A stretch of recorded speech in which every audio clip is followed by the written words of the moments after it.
రంగురాటంలో ఎక్కినప్పుడు 2-3 సార్లు భయం వేసేది. ఆ తర్వాత అబ్బాయి కాసేపు తిరిగితే బాగుండు అనుకోగానే దింపేసేవాడు.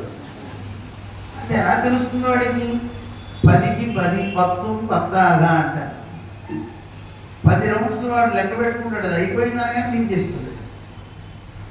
అరే నేను కాసేపు ఉంటే బాగుంటుంది. మళ్ళీ డబ్బు కంటే ఎక్కామా, తిరుగుతుంటే కళ్ళు తిరుగుతుంటాయి, చాలా వేగంగా వెళ్తూ ఉంటుంది, చాలా భయంకరంగా ఉంటుంది.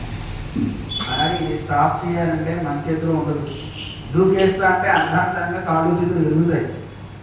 అది ఇంకా ప్రమాదం. అందువల్ల ఈ చక్రం నుంచి బయటపడాలి అంటే ఆ రాట్నం ఎవరి చేతిలో ఉందో తిప్పేవాడు కృప మన మీద పడాలి.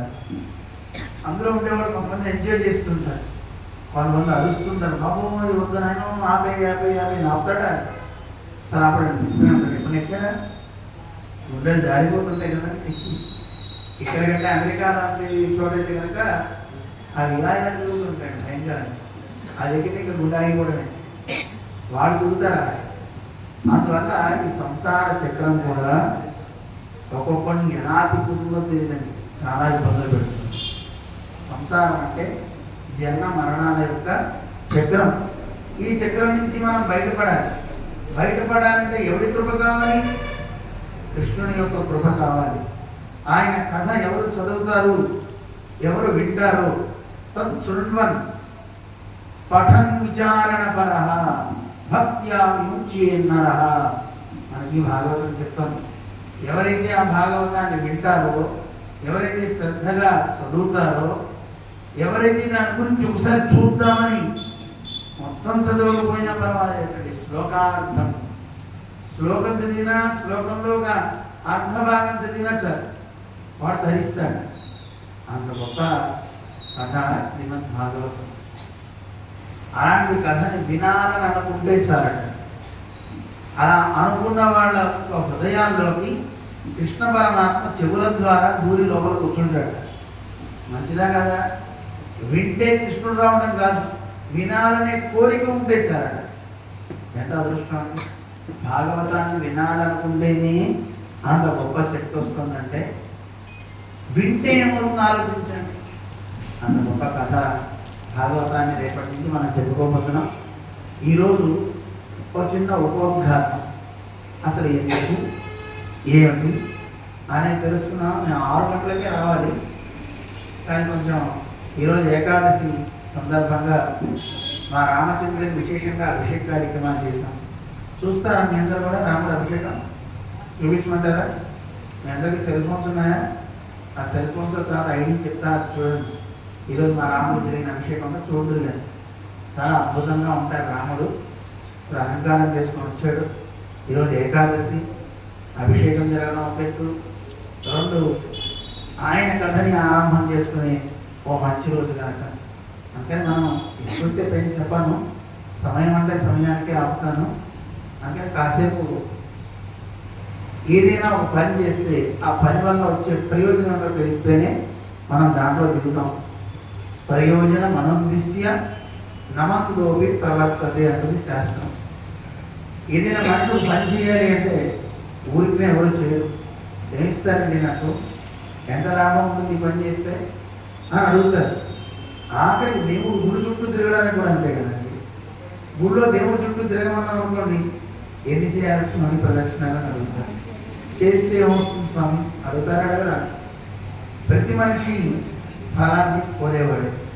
ఫలం దొరుకుతుంది అంటే ఎంత దూరమైనా పాపం ప్రయాసపడతాడు, ఆ పని కోసం వెళ్ళి చేస్తుంటాడు. అంతని ప్రయోజనం కావాలి. అయితే ప్రయోజనం ఏమిటి భాగవతం వింటే అనేది ఒకటైతే, భాగవతం వినడానికి అధికారం ఎవడు? ప్రయోజనం తెలిసింది. ఇప్పుడు చూడండి, కలెక్టర్ అయితే బోర్డు అంతా కంఫర్ట్స్ వస్తాయి, బాగుంది. లేదు వాడు సాఫ్ట్వేర్ ఇంజనీర్ అయితే బోర్డు అంత డబ్బు వస్తుంది, మంచిదే. కానీ అందరూ సాఫ్ట్వేర్ ఇంజనీర్ అవ్వచ్చా? డాక్టర్ అందరూ అవ్వగలుగుతారా? అయితే మంచిదే, కానీ అది అవ్వాలంటే చాలా రూల్స్ ఉన్నాయి కదా. ఇన్ని ఇబ్బందులు ఉంటాయండి. ఒక ఫలం కావాలని కోరుకో, తప్పులేదు. కానీ అది పొందాలంటే అధికారి నేను తగునా, నేను దానికి యోగ్యున్నా కాదా అని చూసుకోవాలి. ఇప్పుడు భాగవతం వింటే వచ్చే ఫలం ఏమిటో నేను చెప్తా. ఈరోజు కథ వింటే తెలుస్తుంది ప్రయోజనం ఏమిటండి. కానీ ఆ ప్రయోజనాన్ని కైవసం చేసుకోవడానికి నేను అధికారినా కానా ప్రశ్న వేసుకోవాలా? ఏమండి, ఒకడికి భారీగా ఉండాలి, ఒక ఆవిడ ఉండాలంటే పెళ్లి చేసుకోవాలని కోరుకుంది, కానీ ఆవిడకి అధికారం ఉందా లేదా చెప్పండి? అధికారం ఉందా లేదా అండి? దేన్ని బట్టి చెప్తారు అధికారం ఉందా లేదా అని చెప్పండి? మిమ్మల్ని అడుగుతున్నా, క్వశ్చన్ అండ్ ఆన్సర్స్ చెప్పుకుంటారా? అప్పుడు కథ ముందుకు వెళ్ళదు. చెప్పేనా? పెళ్లి చేసుకోవాలని కోరుకోవడం తప్ప ఏమండి? కానీ అధికారం ఏమిటి? ఆ అధికారం లేకపోతే వాళ్ళని ఏం చేస్తారు? శిక్షిస్తారా శిక్షిస్తారా? ఏమిటి అధికారం అంటే ఎవరు చెప్పండి? మీ అందరికీ పెళ్ళిళ్ళు అయినాయమ్మా? చెప్పండి. పెళ్ళి అవ్వాలంటే కోరుకుంది, కానీ అధికారం అంటే వయస్సు రావాలి కదండి. 8 ఏళ్ల పిల్లకి పూర్వం చేసేవారు, అది అధికారం వచ్చేస్తుంది అప్పుడు. కానీ ఇప్పుడు చేస్తే శిక్ష, అప్పుడు చేయకపోతే శిక్ష. 8 ఏళ్ల వయస్సులో పిల్లకి అప్పుడు వివాహం చేసేవారు, 16 ఏళ్ళ అబ్బాయికి ఇచ్చేవారు. 25 సంవత్సరాలు వచ్చేసరికి పిల్లలంతా వచ్చేసేవారు.